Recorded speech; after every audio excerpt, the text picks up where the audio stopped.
نحمدہ و نصلی و نسلم علی رسولہ الکریم اما بعد فاعوذ باللہ من الشیطان الرجیم بسم اللہ الرحمن الرحیم۔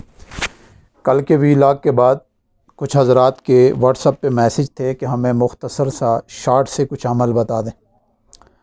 رمضان المبارک کے اندر فضل، عافیت، راحت اور سکون حاصل کرنے کے لیے، پریشانیوں کو پانی کی طرح اپنی زندگی سے نکالنے کے لیے 2-3 چیزوں کا کام کر لیں۔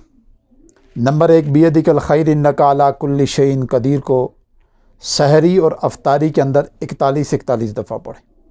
یعنی سحری فجر کے جب سحری کے لیے آپ اٹھتے ہیں تو اس وقت اس کو وضو کر کے تو 2 نفل پڑھ کے تو صرف 41 دفعہ پڑھ لیں، بیدک الخیر انک علی کل شیء قدیر۔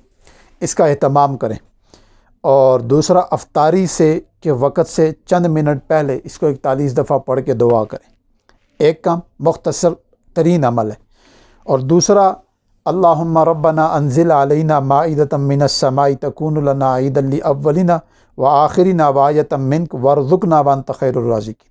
اس دعا کو 11 دفعہ پڑھ کے آسمان کی طرف پھونک مار کے، اس کا پورا ویلاگ میں نے بنایا ہوا ہے، بالخصوص وہ جو آن لائن علاج میں کرتا تھا اس کے اندر میں نے یہ پوری تفصیل اس کی بتائی ہے۔ تو ایک تو اس کا اہتمام کریں، دوسرا 2 عمل ہو گئے، تیسرا آپ چلتے پھرتے اٹھتے بیٹھتے وضو بغیر وضو پہلے کلمے کی کثرت کریں۔ بس یہ مختصر ترین 3 عمل ہیں، ان کو آپ اپنے پورے رمضان کے اندر اپنے ساتھ رکھیں، ان کے ساتھ دوستی لگائیں اور انہی کو اپنے ارد گرد رکھیں اور ان پہ توجہ کریں۔